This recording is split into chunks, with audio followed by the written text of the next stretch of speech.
Well, it's the third season for Monday Night Sports Talk here on the AirNetwork.net. Welcome in to another edition and another season. I'm Greg Banks in the air chair, and I hate to say that, but also out there in the stratosphere somewhere. Joining us are some great fans of sports. Jimmy Ty from the Philadelphia area, Dave Shannon from the Altoona area, and Chad States from Huntington joining us again for the third edition or the third season. Gentlemen, welcome in. Thank you. Thank you. And Chad's there somewhere. Thank you. Oh, there he goes. Here, thank you. We're all here anyhow. I was Hey. putting you on mute so you didn't hear my cat go meow. Oh, okay. Well, you can bring the cat on the show, too. It's always a fun time. We got to get rid of him. Hey, by the way, Monday through Friday, of course, it's the AirNetwork.net. And, of course, Monday nights is the important night. That's when we get together with the guys from 7 to 8 p.m. live at the AirNetwork.net, and we kibitz a little bit about sports. Let's get things started because, you know what? I am really enthralled and impressed with the Pittsburgh Steelers. Yesterday, kind of a sloppy field condition, Chad, but nonetheless, the Steelers defeat the Bengals, one of their arch rivalries, and there were no fisticuffs exchanged yesterday. But what do you think about the game, and who are some of the some of the stars of the game yesterday? Well, I thought it was a great game. You know, you take care of the division, you take care of everything else. And, you know, it's always good to get that 1-0 as far as your divisional rivals go, and it's always good to beat Cincinnati. You know, got a little chippy at the end of last year, and to come out in the second game of the year, and for pretty much it was a clean game. But if I had to walk away being impressed with something, I think I'm impressed with the Steelers' defense. Mm-hmm. And through two games, they've done very, very well, and I thought that was going to be the weak point of this team. If this defense plays as well as what it has the first 2 weeks, for the final 14, they're going to go a long way in the playoffs. Dave, your thoughts on yesterday's game and some of the stars and some of the things that impressed you about that Steeler win? Well, I got to agree with Chad on the fact that the defense was very impressive in yesterday's game and back-to-back weeks where that did indeed happen. A little bit about the offense, a little concerning, and I don't know why Ben didn't do a better job of making sure that he had a better grip of the football. With the rain, there was a certain problem there, and after the one series where he just had the ball kind of wounded duck flying off his hand and a couple of pass attempts, I thought he'd come out with a glove on in the next series, but he didn't. So I'm not sure exactly what he did or if the officials started to treat the ball differently, or maybe even Marquise Pouncey gets the ball in a different position when he snaps it to Ben. Not sure what happened there, but that's something that they need to pay, details, guys. And speaking of details, the one thing, even though the defense did a good job, good Lord, does anyone know how to tackle anymore? You just don't fly at a guy and expect that because you bump him on his hip that he's going to go down. Whatever happened to people wrapping up people and making a tackle? Hey, it used to work for Troy, man. It used to work for Troy. He'd bump people and knock them over. That worked for Troy. That doesn't work for everyone. Yeah. And there's a lot of big guys out there. Yeah. And if you're going to try to apply that theory, you're not going to get a whole lot of tackles. Mm-hmm. Hey, Jimmy, were you impressed with anybody during that game yesterday, the Bengals-Steelers game, as the Steelers won that 24-16? Yeah, DeAngelo Williams. Mm-hmm. He's the oldest running back in the NFL. And he has over 10,000 yards in his career, and he's running like he's Ezekiel Elliott of the Cowboys. Oh yeah. He's impressive. And then you have like the guy said, the defense is just stellar. The weather conditions they weren't that good yet. Antonio Brown, right, with only 4 receptions and 39 yards, and the ball was wet. Yeah. So, but the players, they always practice with wet balls. It's part of the conditions. And if Brown wants to be the so-called best receiver in the league, right, he has to catch some of them passes. But I have to agree with Dave. Yeah, I got to agree with Dave, though. Ben had problems with the ball yesterday. It was sloppy field condition, man. I was just going to say that it was the ball condition, but the one player I was impressed with was DeAngelo Williams. Okay. Hands down. The run game. What about Sammy Coates? And what about Jesse James, Chad? What do you think about those guys? They're starting to emerge Now that Heath Miller is gone, I mean, man, we've got some receivers, too, in addition to Antonio Brown, some weapons, man. Yeah, and who was that other tight end? Grimble? Is that who it was? Yeah, Grimble. Yeah, Xavier. Never heard of that Grimble. guy. And it's nice to see. I mean, that just proves that the Steelers are a deep football team. That they're able to develop some of these guys in the face of, hey, when one guy goes down, the next guy has to step up. Next man up. We got to move on. And Tomlin's all about those types of cliches. Right. So it's wonderful to be able to see his team have that type of depth, and whenever these guys come back, to just add to it. Oh, so, man. Very impressive with how they have looked throughout the first 2 weeks of the year. Well, Dave, riding on that. Go ahead, Jimmy. Go on, Dave. I was just going to quickly say that I thought the fact that Jesse James, they did work, and it's amazing to me how strength and conditioning coaches are able to work with individuals. Mm-hmm. He put weight on. He put good weight on. It hasn't slowed him down or changed him. Of course, it's not going to make him shorter, and that's one of his biggest attributes is his height. Yeah. And that came into play there yesterday on a couple of receptions. Jimmy, you were going to say then about that? I was going to say two things. One thing, if we remember last year with the kicking game, right? It was poor. We should have won against the Patriots and all this other stuff. You have Chris Boswell in there. Yeah. He's kicking that ball really well, even in that weather condition. So special teams, we all talk about, the defense is so great and D'Angelo Williams or Antonio Brown, but you also have to look at that with the kicking game, because that could win a lot of close games against. If you want to win your division, right, that's one way to do it. And the other thing I want to say is, the Steelers drafted 2 rookies, Sean Smith, right, out of Maryland, and Artie Bones. Mm-hmm. Okay. I'm not too nice on Artie Burns. He's not showing me too much, but that Smith, right, out of Maryland, the 2nd round pick. Mm-hmm. He can flat out ball. All right. He can flat out ball. That's all I'm going to say. That was a steal for the Steelers to get him in the draft. We're going to take your word for it. Go ahead, Dave. I'd like to say one last thing about Chris Boswell. Yeah. Boswell, and I've been watching Steelers football for a long time. Boswell is the best kicker that they have ever had because he gets distance on the football.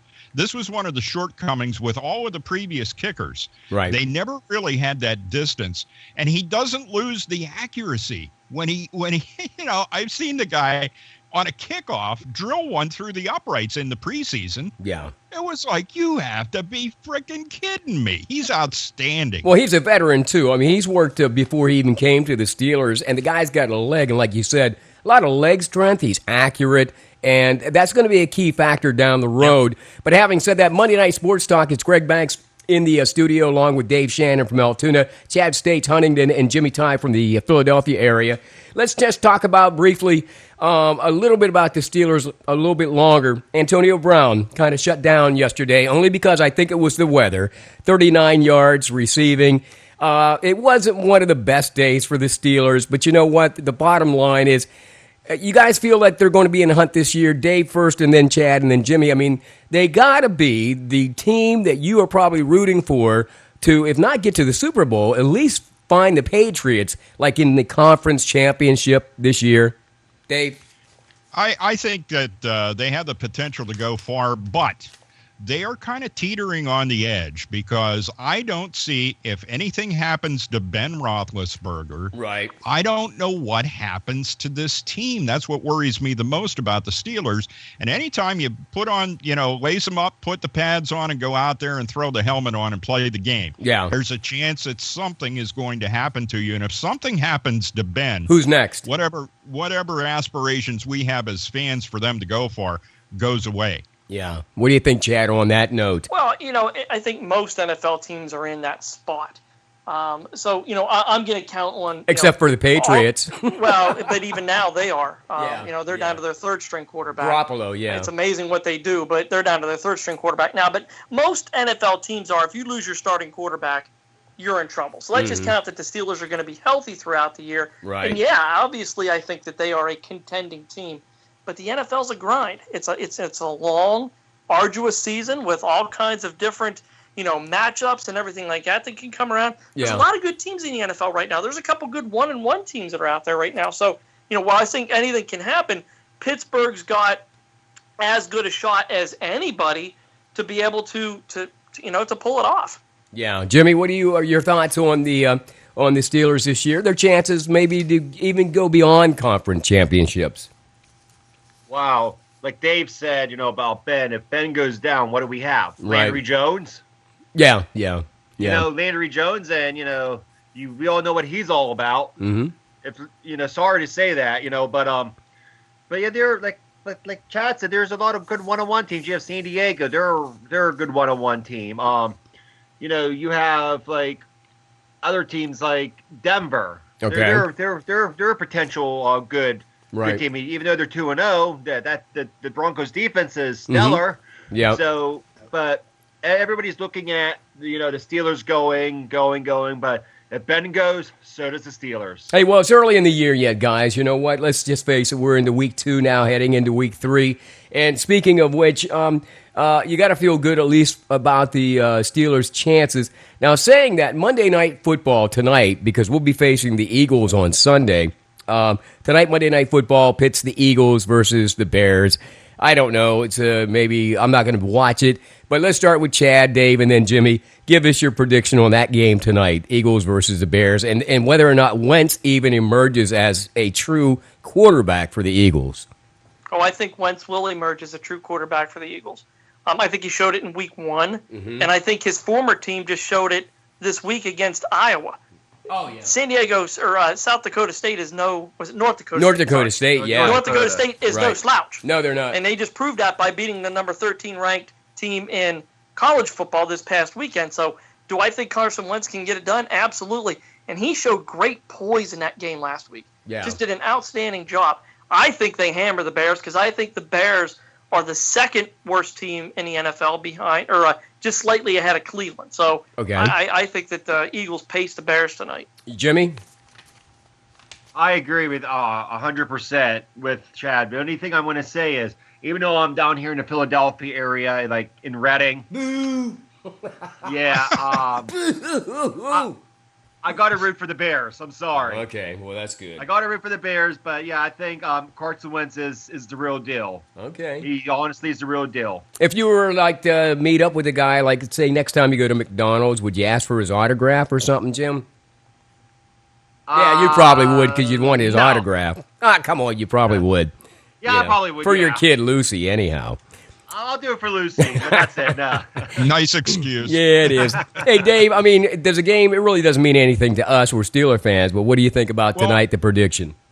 Actually, it does from the standpoint that I'll be watching the game as a scout. Oh, that's right, because we play them. Just to see what the Eagles have and what we may be looking toward when it comes to Sunday. So that's I'll be looking at it that way. And I agree with Chad, though. I think the Eagles, it's amazing to me that the Bears have just fallen completely. I don't know if the Lovie Smith era did that much damage to that franchise or what, but it's really disappointing to see the Bears not really be a contender at all. Yeah. Chad had mentioned about Wentz, and I got to be quite honest, guys. We even talked to Ike Taylor on his show on Wednesday night about Dak Prescott, who I'm very impressed with him for the Cowboys and for the fact that he was with Mississippi State. And Ike was talking about having worked out with this guy like years ago, and that he really lobbied Tomlin to get him as a backup quarterback. Any of you guys impressed with this Prescott for Dallas? By the way, Chad, and then Jimmy, and then Dave. Oh my, yeah.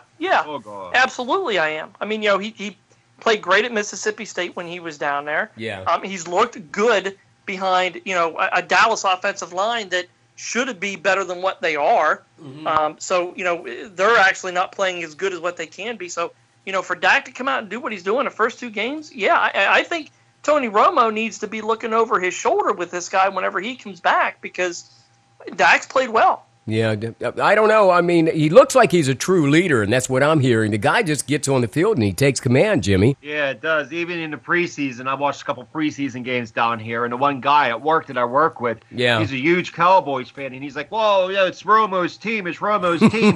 Yeah, if it's Romo's team, Romo's injured half the time, so they bring in Prescott, and he just totally took over. And now I honestly think it's Prescott's team. Really? Right now, Even if Romo yeah. comes back, you think it's his team? I think Romo lost a lot of trust with the players. Yeah. You know, he lost a lot of trust thinking, okay, what's going to happen if he throws the ball? Is he going to get a splinter? You know what I mean? Yeah. Or what's going to happen, you know? So Yeah. I think Prescott got a lot of trust with Des Bryant. Have you seen him, Elliott, Dave? The offensive line. Yeah. I have not seen him play Oh, yet. man. I'm anxious to now that I hear Chad and Jimmy both giving a lot of kudos to the young man. So I'll be he has good curious to see pocket him. presence. Yeah, he does. Yeah. That's the thing that impresses me is he doesn't have happy feet. No. He stands in there and is able to either take the hit, look downfield, make the pass, whether it's complete or not complete. And a lot of rookies can't do that. But you know And what, that's Chad? what impresses me about him. There is a threat, though, if this guy gets loose outside. I mean, he's got some speed. I forget what his 4.4 was, but this guy was, like, very impressive. But he is a pocket passer. He stays in the pocket, you know, but if he gets outside, he is a threat. And you know what really impressed me about it, and this is what happened, guys, during the preseason. I watched the Dallas Cowboys sideline as this guy impressed his teammates. And Jerry Jones even said this one day about Dak Prescott. He didn't want to say, well, you know, Tony's my quarterback from the past. But when he was talking about Dak Prescott, he said, I was sitting with Michael Irvin, and our eyes got big. And Michael turned to me and said, Coach, he said, there's a real quarterback. And your team, he said, the reason why we know that, your team is jumping up on the sideline and really confident about this guy's leadership abilities. And when that happens on a team, man, you can't deny it. He's probably the next guy up for the Dallas Cowboys. And especially being a rookie. Oh, man. You know, and one thing I want to say about Prescott, he reminds me of Steve McNair, the former Titans quarterback. Yeah. He's pocket. McNair could throw the football. He didn't have happy feet, but when he got out of the pocket and he had to run, McNair could run. Right. And that's what Prescott reminds me of is Steve McNair. And he's got like the size, Steve McNair too. 2.0 version. He got the size. You got the size. There you go. It's Monday Night Sports Talk. Greg Banks in the studio, Dave Shannon in Altoona, Chad States, Huntington, and Jimmy Ty near the Philadelphia area. Dave, I wanted to go back to something real quick on the Steelers. I was basically holding my breath. Maurice Pouncey made it through the first game. He hasn't gotten hurt yet, man. Seriously. That's a promising thing, you know. Seriously. Oh, it certainly is. I mean, he obviously means a lot. I know that whole Ben, line does. particularly likes to work with Maurkice Pouncey. Yeah. He has been one of the most vocal people when Pouncey goes out, or one of the most vocal people to compliment him as well. So I know that's part of why Ben will be more confident is the fact that Maurkice Pouncey is there. Let's keep our fingers crossed that he can make it through 16. Yeah. Hey, you know, at one time, Jimmy, because you love this fantasy football thing, and without belaboring the point, I don't play the fantasy. Chad and Dave, do you guys do that fantasy football thing at all? No. Okay, well, let Jimmy be the expert tonight. Jimmy, who's hot in this game? I mean, who are we going to look for? The fantasy leagues. Who are the guys picking these days, man? Come up with an Albert Blue like you did last year. Nah, right now with Adrian Peterson being hurt, as you saw last night, his backup running back, Matt Estasta, I think that's how you pronounce his name. Okay. He's gonna be a hot commodity. Phillip Rivers, of course, he had 220 yards and 4 touchdowns yesterday against Jacksonville, against a good Jacksonville defense, by the way. Man, I got a problem with Phillip Rivers. It seems like this guy's never going to get over the hump. No, he's not. But do you feel like that, Chad? I mean, it seems like this guy's never going to get over the hump. Dan Fouts never did. Yeah, that's true too. Yeah, that's true Played too. in the same organization, and Dan Fouts never did. Yeah, Chargers, man. Yeah, go ahead, Jimmy. Another player I like to mention is former Notre Dame wide receiver from a rookie, Will Fuller. Okay. Remember him? I remember the name, yeah. From the Houston Texans. Okay. Second And game he's in the NFL. he's with a team where he can put up some numbers too. Yes, he's with so second game, back-to-back 100 yards. Oh, really? Yep. Okay. In receiving. Yeah. So that's another fantasy player you want to look at. And the third one, and the last one I'd like to say is another Charger player, Melvin Gordon. Melvin Gordon. Now, what team is he on now? San Diego. Second year back. He did not score a touchdown last year. Yeah.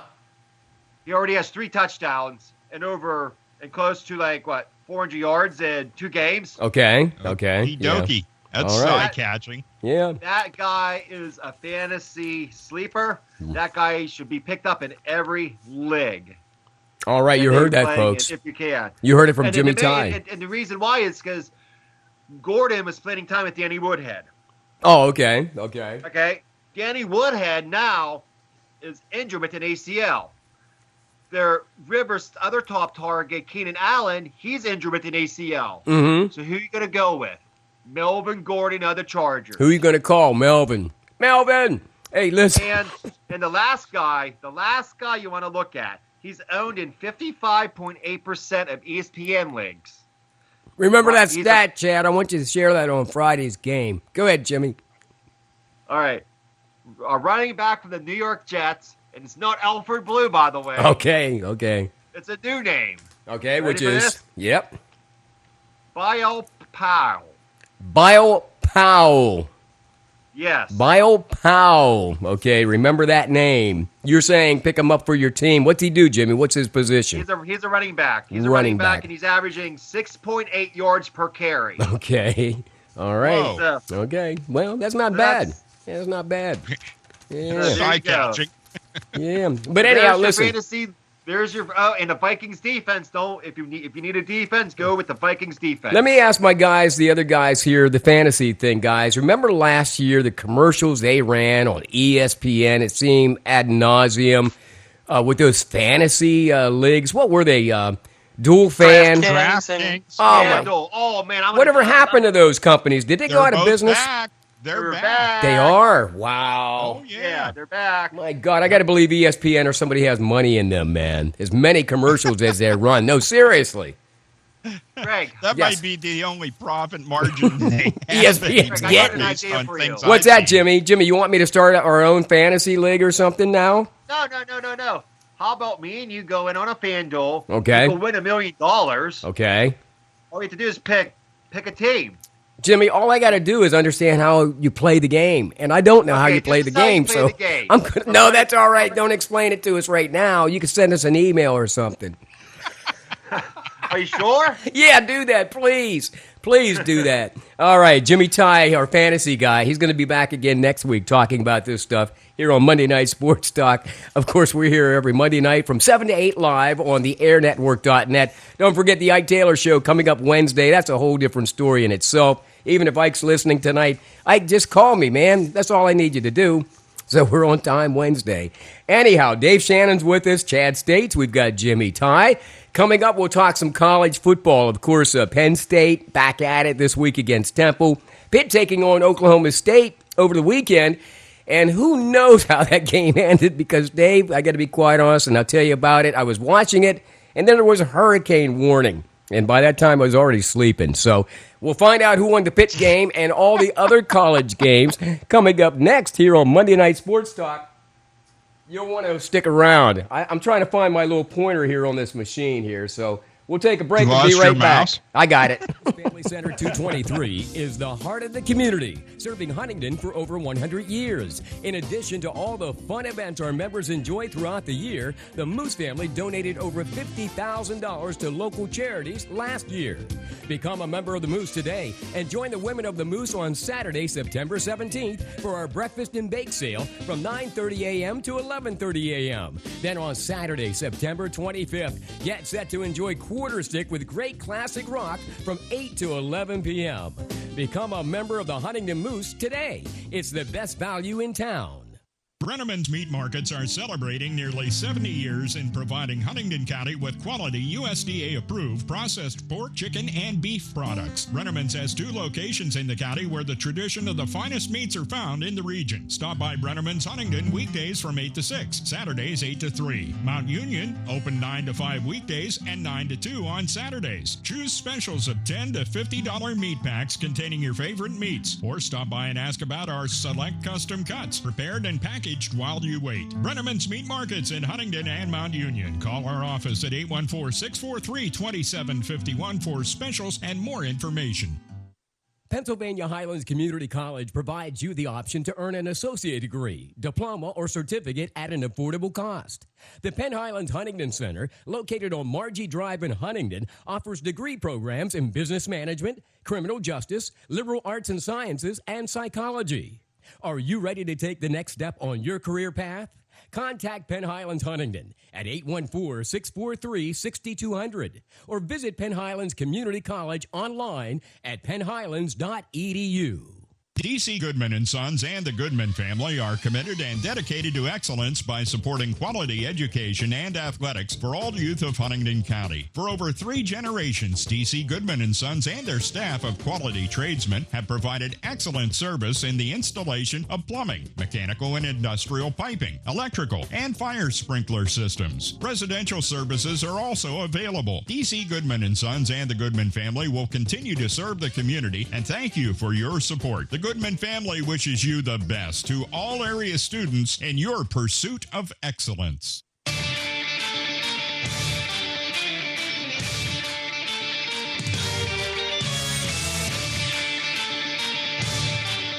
It's the 3rd season of Monday Night Sports Talk, and tonight we're debuting this season's edition. Along with Dave Shannon, Chad States, and Jimmy Ty, I am Greg Banks, and we'll be hanging out every week and from Monday from 7 until 8 p.m. Thanks for joining us on the airnetwork.net. You can find us online at the airnetwork.net or check us out on TuneIn Radio at the Air Network.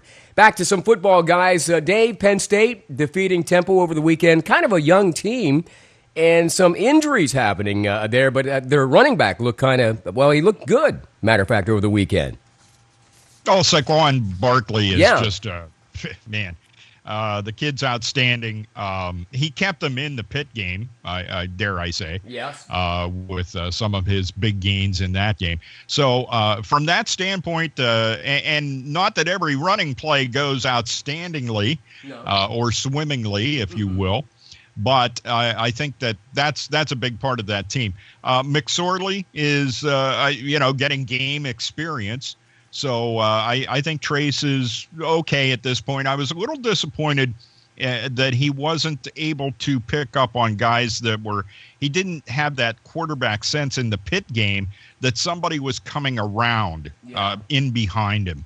And that's a big key. I did not see the Temple game. He reportedly was better in the Temple game, but maybe they didn't have quite the rush that Pitt did. And I think the big telltale about Penn State, even though they got the win over Temple, is the fact that the odds makers came out this week, and Penn State is a 19, yes, count them, 19-point underdog to Michigan. Well, we'll get to that in a second, but let's talk about that Temple game.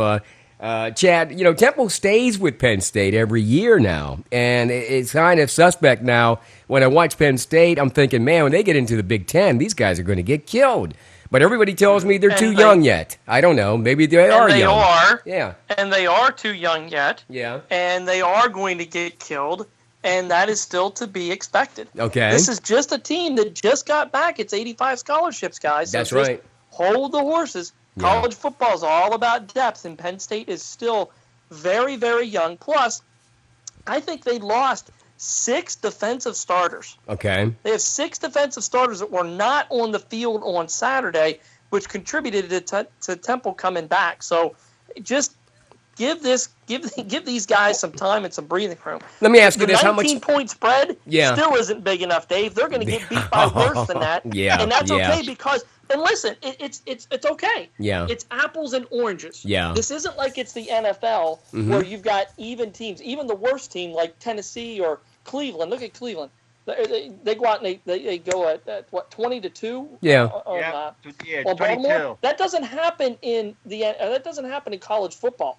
Michigan is an apple and Penn State is an orange, and they are completely different leagues right now. Well, let me ask you this before. Don't be surprised if that's not bigger than 19 points. Well, before we even get into that game coming up this Saturday at 3:30, by the way, let me ask Jimmy, how long of a leash is Franklin on? How many years do you give him before they get real serious? Because like Chad said, these are his recruits now finally coming in. He's now restored the scholarships. After they played Pitt last week, I wasn't impressed with Penn State. I was kind of impressed with Pitt, Oh yeah. knowing that their coach has only been there a year. How much time does Franklin get, and what do you think Penn State has to do, obviously?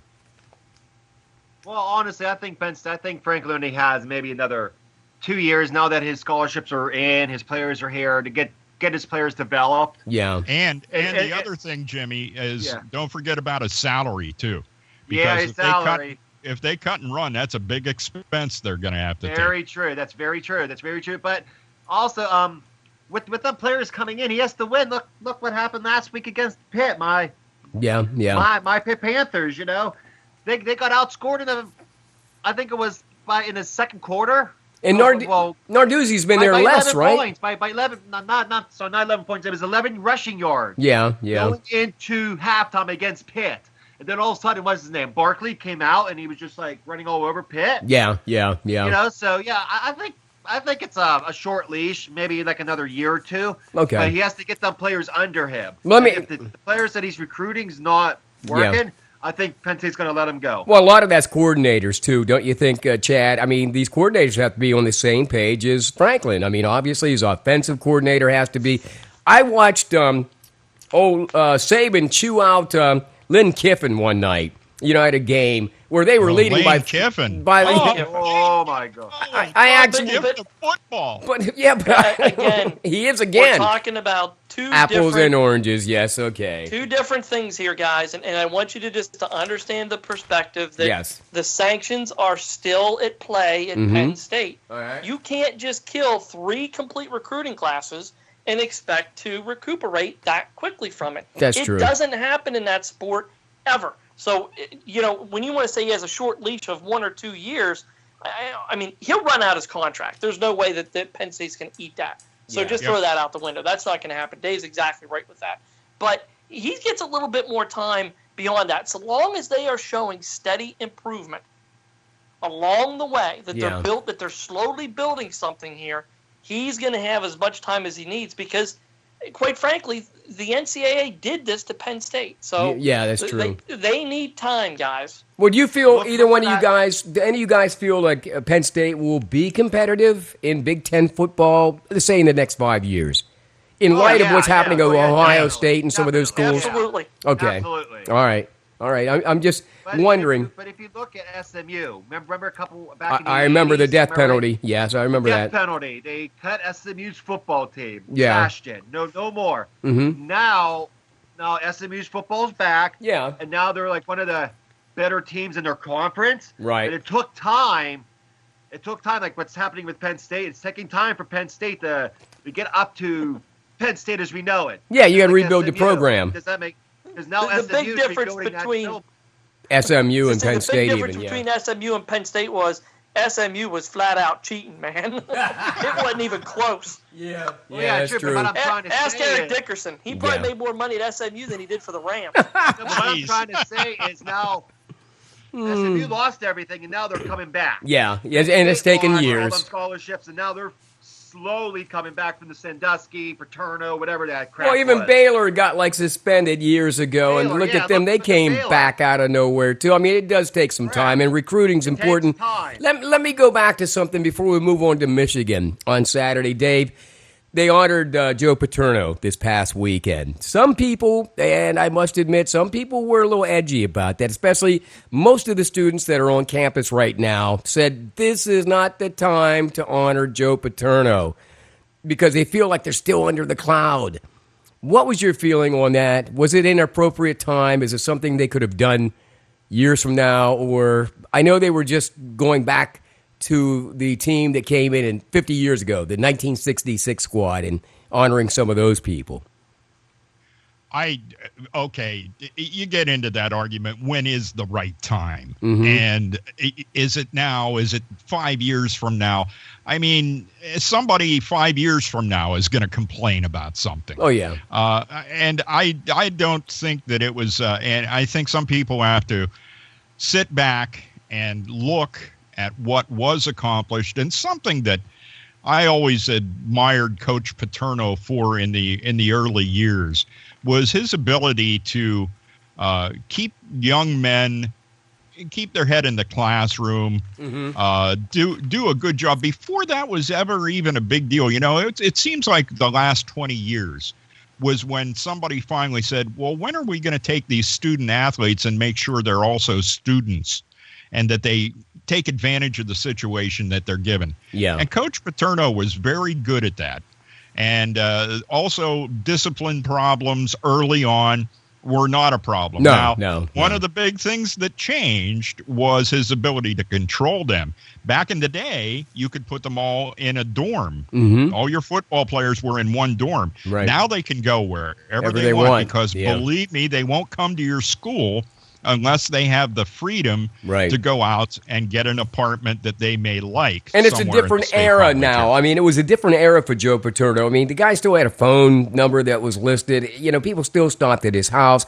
ESPN changed everything when it came to college sports. Let's just putting that in perspective. Right. He did a hell of a job. Oh, yeah, he did a hell of a job. Yes, he did.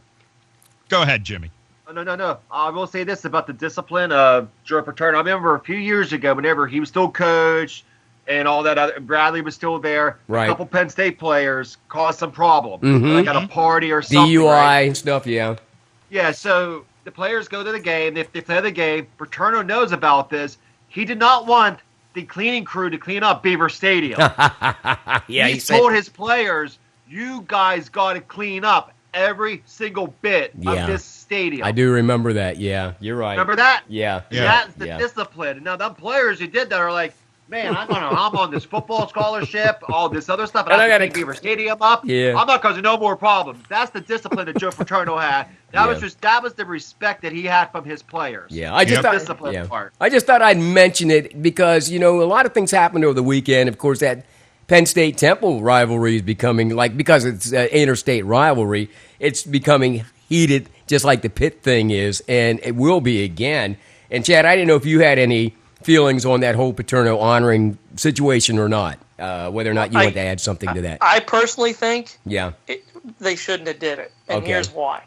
Penn State fans don't get upset with me, but let this be James Franklin's team for a while. Mm-hmm. Let this be, let that Paterno legacy go and don't be stuck in the mud. Not that Joe didn't do great things, and not that he doesn't deserve great things. Right. He does.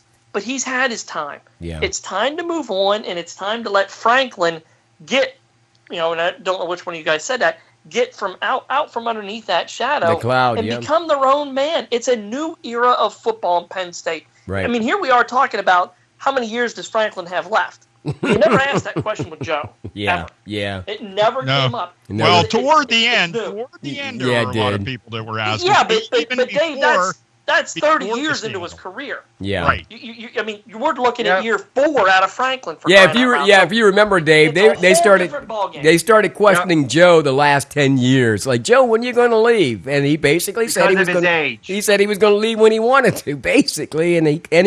Franklin's never going to. No other coach is ever going to make no that call coach. over there. No coach will ever be able to do that. But anyhow, let's go beyond that. Okay, give me a prediction on the score this weekend: Penn State versus Michigan. I know it's going to be a blowout.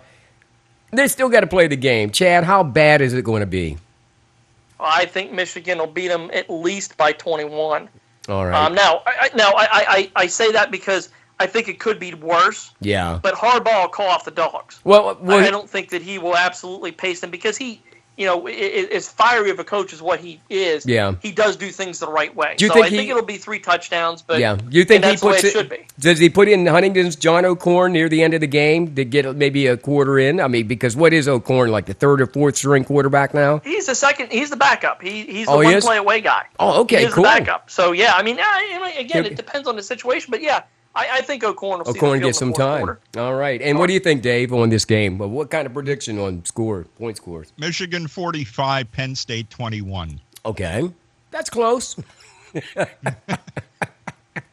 And Jimmy, what's your thoughts on the game with Penn State and Michigan? Big Ten rivalry, man. I would say Michigan 56. Okay. Whoa. And Penn State 17.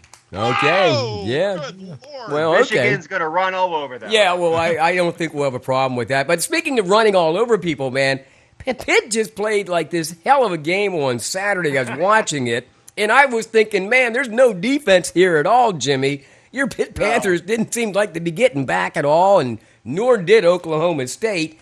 But there they were tied up when the hurricane came in. I missed the rest of the game. But Pitt lost it, I think, by 2 touchdowns. I got to give it to their offense, but they've got little defense. What's the problem with Pitt? And when they play like some of these teams, like in the ACC or the Big 12 or even the Big 10, what's up with that? Oh, who knows? But I know that in the Oklahoma State game, very first play from scrimmage, Oklahoma State throws a 91-yard touchdown. Yep. It's like, come on now, Pitt. Where's the defense? Pitt has no defense. That's the reason why Penn State came back. Because if you look at it, Pitt had like a 28-7 lead going into halftime. Oh yeah. And Pitt barely won. And he won because of an interception in the end zone. Yep. Right. Pitt has no defense. The way Pitt's going to win is through James Conner. That's it. James Conner, Quadri Henderson, their quarterback. Their quarterback Peterson. That's how Pitt's going to win their football game. Hey, It's never going to be a defensive battle. You're never going to see 7-0 or 10-7. It's never going to be like that for Pitt. Well, Narduzzi's a defensive. Narduzzi's sort of like a defensive coach, though, right? He's a defense. He came from Michigan State. He was the defensive coach, but it's never going to be like that. Okay. It's Pitt's only going to win with offense. They have no defense. And when they go into the ACC play, they're going to play Clemson and Deshaun Watson. Right. And they're going to probably be up and down the field. They had to put the mercy roll in last week in Clemson's game. Well, let me ask you this. They're going to have to play Florida State. They're going to have to play Lamar Jackson in Louisville. Oh, my God. Do they have to play Lamar Jackson, too? I was just going to talk about him. Yeah, they have to play Lamar Jackson in Oh, Louisville. my I God. think that game's in Louisville. But it's not going to be pretty. After the Penn State game, I'm like, Pitt's going to go to a New Year's Day Bowl. We're going to do this. We're going to do that. Yeah. After last week's game and watching 45-38 was the final score. All right, let Chad and Dave get in here a second. I know you're excited about your Pitt Panthers. Dave, do you know anything about Pitt? You've been watching them a little bit, and you see anything promising there? By the way, the game did come back on, and this is why, man. Greg, you should maybe download the ESPN Live app on your phone. I have. Because that's where I watched the end of the Penn State. Oh, did you? Well, I actually, Pitt, Oklahoma I actually State. pulled up my computer and I was watching it again around 11 o'clock or something, and then I fell asleep. So yeah, that was the problem. Asleep, man. It's Jeez, football. it's Pitt. I had to get up early Sunday, guys. I just had to do it. So anyhow, so here's the deal. Yeah, Monday Night Sports Talk, by the way. Anybody tuning in, I don't want them to forget. Monday Night Sports Talk on the airnetwork.net. Dave Shannon, Altoona, Chad States, Huntington, Jimmy Ty in the Philadelphia area. Go ahead, Dave. Yeah, I was going to agree with what Jimmy said about the defense, and there just doesn't seem to be that kind. And that's what it's going to be a track meet, each week, right, with the Pitt Panthers. And the question is, do they end up? It's almost like who has the ball in their possession last is going to win. Uh-huh. And so that's what you kind of have to get used to as far as Pitt goes. They are exciting to watch, though. Mm-hmm. I mean, all the way through on the offensive side of the football, there's a lot of good things to watch there. And there were times against Penn State, my goodness, as a Penn State fan, watching them over the years and seeing the defense give up running plays of, whatever he wanted to run. I mean, it was just like, it was amazing to me to see somebody rack up that many yards against Penn State. And the bottom line is Jimmy nailed it. This is what you got to get used to. It's going to be 30-plus points a game on both sides of the football. Chad, any thoughts on that? The James Conner story is it's just one of those heartwarming stories. I mean, you got to pull for this guy, and he's doing his job this year. Yeah, he's doing a great job, and I think Narduzzi has that program on the rise. Mm-hmm. The problem with Pitt is Pitt's not a destination for a coach. So the better Narduzzi does, the more money is going to be thrown to him from another school, and Pitt's going to have to start all over again. And that's unfortunate, but that's just what Pitt is these days. Yeah. So, if I think Pitt has delusions of grandeur if they think they're going to build this great big huge program under Narduzzi, folks. Who was the guy that he got? does well, he's gone. Who was the guy that got hired by Pitt? Jimmy, you might recall this guy. He was there like all of like a week or so before he skipped out. And, yeah, well, the one guy got fired, one day, but then there was another dude that showed up and then went to University of Kansas or somewhere. He was over there. Arizona State. Is that where he went? Oh my Yeah. God. That's what Chad's saying. Chad's saying it's a destination for Wisconsin. There's so another one. There's another one. That's the way it goes. That's what Pitt is. Yeah, you get in, you get your feet wet, and then you move on because you add it to your resume.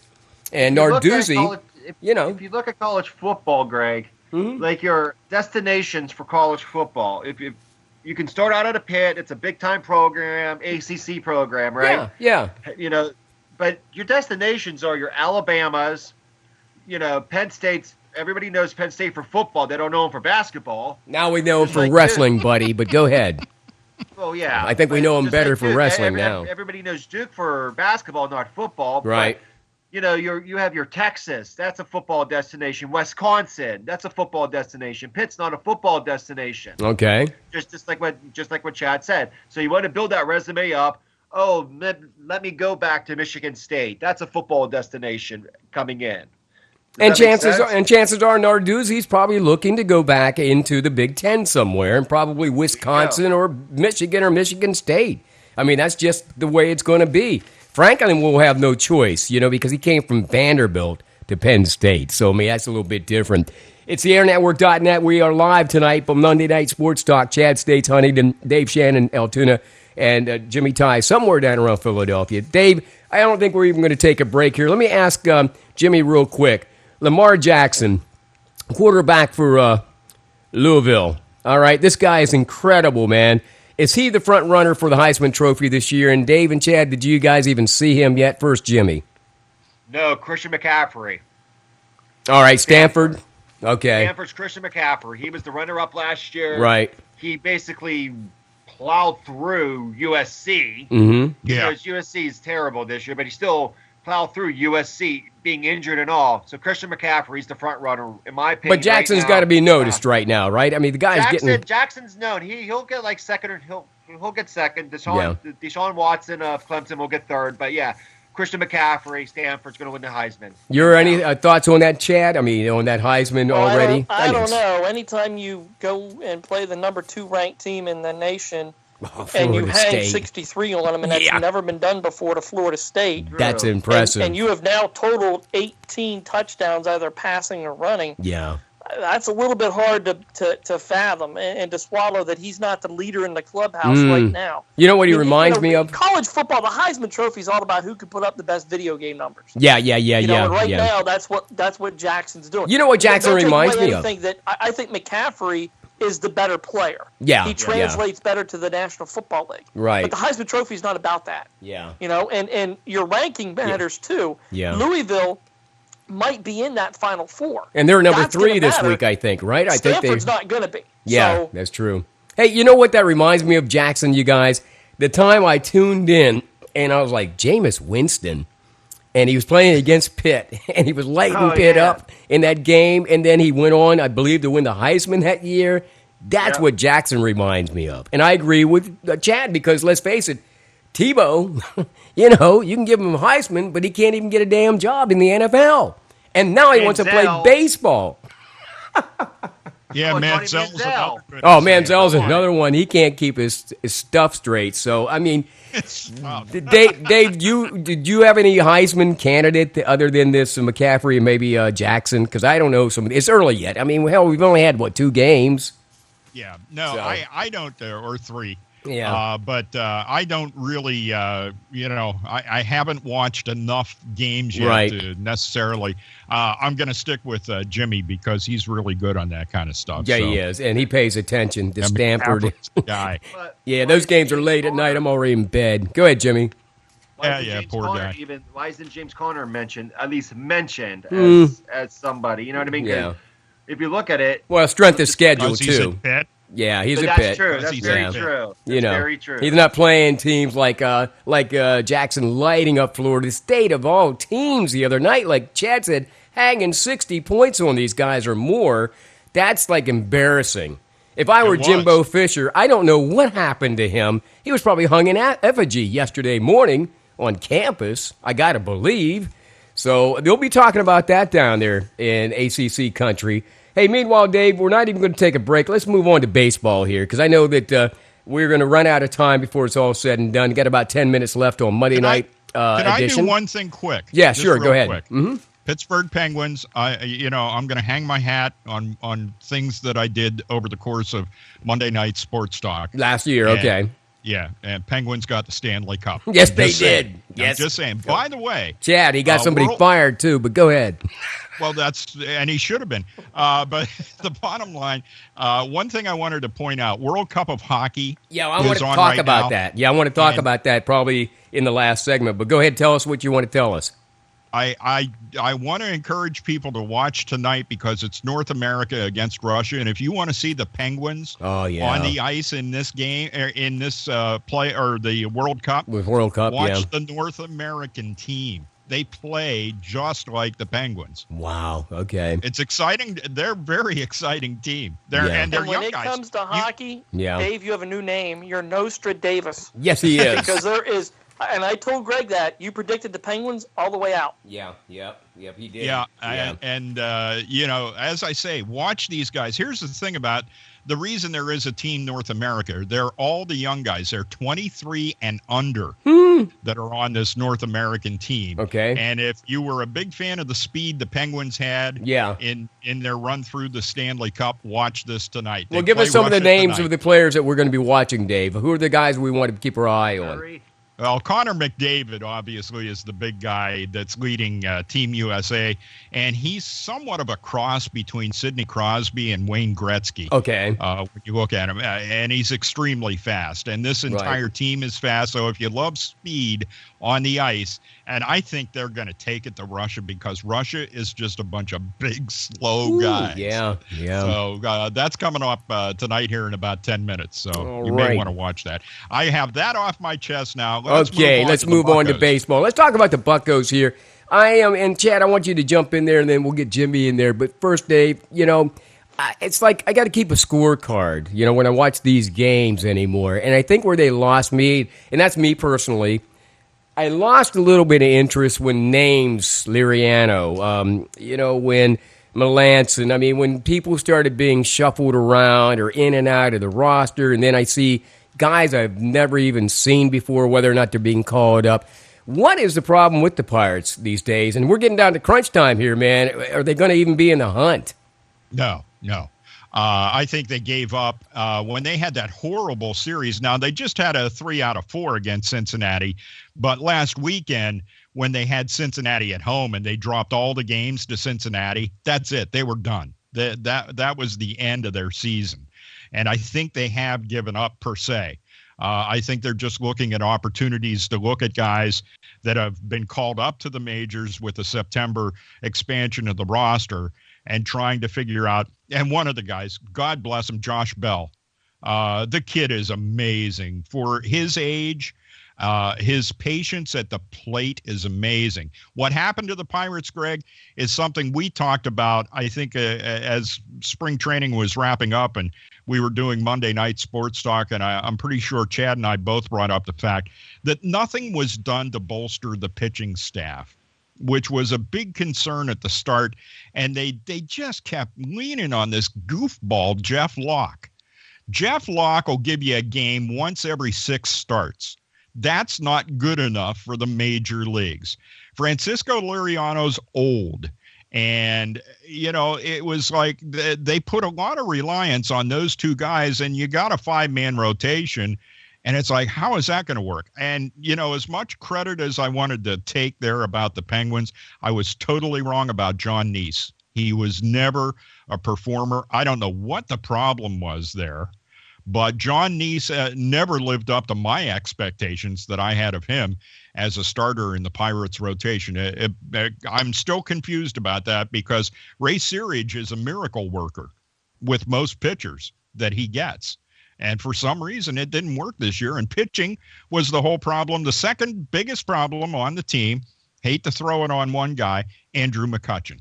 He just didn't perform this year. I mean, the guy's hitting what now? 252, 251. That's not good enough. That's not good enough. And, even when you have an off season, if he'd be hitting about 30 points higher, maybe they would have been in a couple of games. But he's not. And he's looked horrible at the plate. He's had stretches where he's looked okay, but not consistently across the board. So those are my two things about the Bucks: the pitching, the starting pitching in particular. And then also the fact that Andrew McCutchen just not the player that he needs to be. Wow, man. And you know what? I have already run down the street, had a cigarette, took a pee, and got a beer. That's Dave Shannon. He could go on and on and on about the Pirates. You ask him one damn question, Chad, and he can go on all night. Just like I want to ask you, Chad, not necessarily about the Pirates, but this whole race, man. Nationals, the Cubs. I mean, who's in the hunt? I think the Cubs, man, right off the bat, I would be disappointed if they don't win the World Series. I don't know, man. They clinched a month ago. They're going to be disappointed if they don't win the World Series. I mean, they're going to win 100 games. They have the best pitching. Again, today's point, without pitching, you're nothing in baseball. Yeah. They have the best pitching. They have the best bullpen, not just starters, but also the best bullpen in Major League Baseball. Right. They also have the best lineup.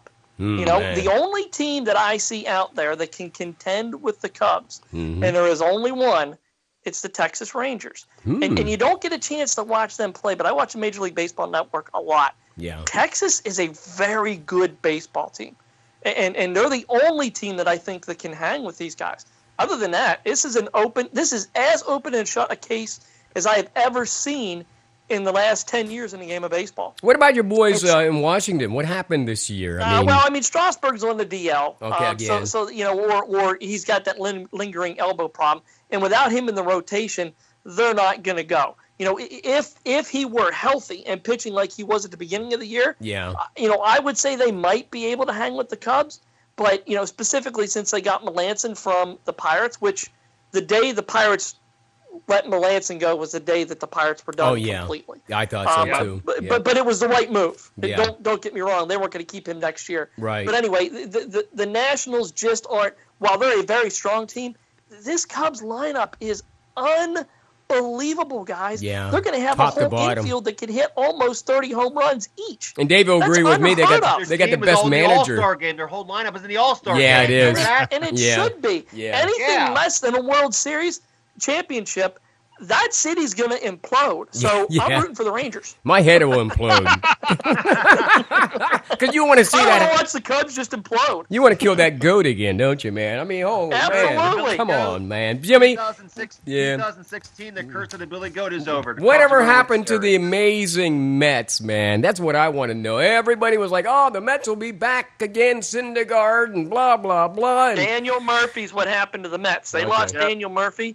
And also, don't forget, again, to Dave's point, with pitching, they lost Harvey right at the beginning of the year. Syndergaard isn't throwing nearly as well as what he did. Yeah. Wheeler never came on board. So they never had that core starting. And Matz, he got injured too. They have a great starting pitching rotation, but it got hurt. Wow. And that's their problem. And now DeGrom's gone. Yeah. Right, Jacob DeGrom's the same way. Yeah. Yep. Wow, there's a lot of ailments. On the American side, anybody keeping track of what's happening over there? Like Baltimore doing okay?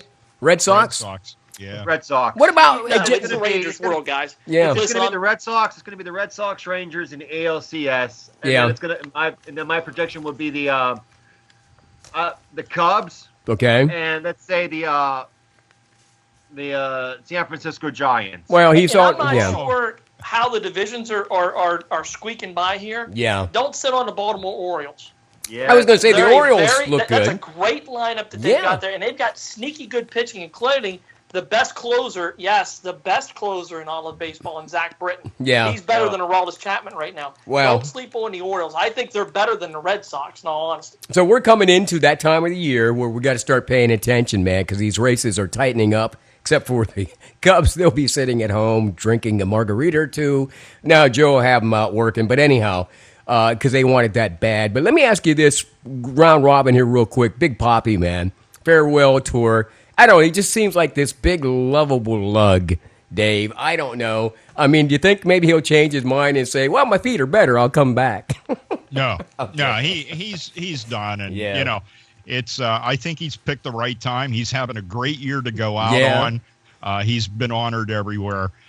Getting endorsements now. Yeah.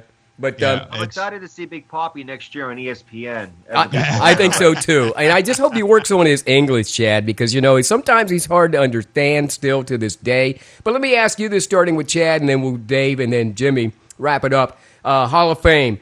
A guy like Big Papi normally doesn't get designated hitters don't go into the Hall of Fame. Is he worthy of something? I mean, come on. He's a lock. He's a first ballot Hall of Famer. Okay. He's one of the guys that got Boston their first World Series since, God actually created the earth. So, because I'm a Yankee fan, guy, so let that be known. But anyway, he's a first ballot Hall of Famer. Okay. No doubt about it. Look at his production level in his final year. Oh, he might lead all of Major League Baseball in doubles. Woo. Guys, that's impressive. It is. And Jimmy, when they start talking about these PEDs and stuff that people might be taking, you got any question that Big Papi might be taking something, or he's maybe eating a lot of pepperoni pizzas, or what's his deal? Nah, he's not taking anything. He's just a big boy. Yes, he is. He's just a big boy, man, with a lot of power. No, he's not taking any. It's a lot of, like you said, Greg, a lot of pepperoni pizza up in Boston. Yeah, hunk of burning love. And they love him up in Boston, man. Especially, when he went out on the field after 9/11, and he basically said, "You and creeps."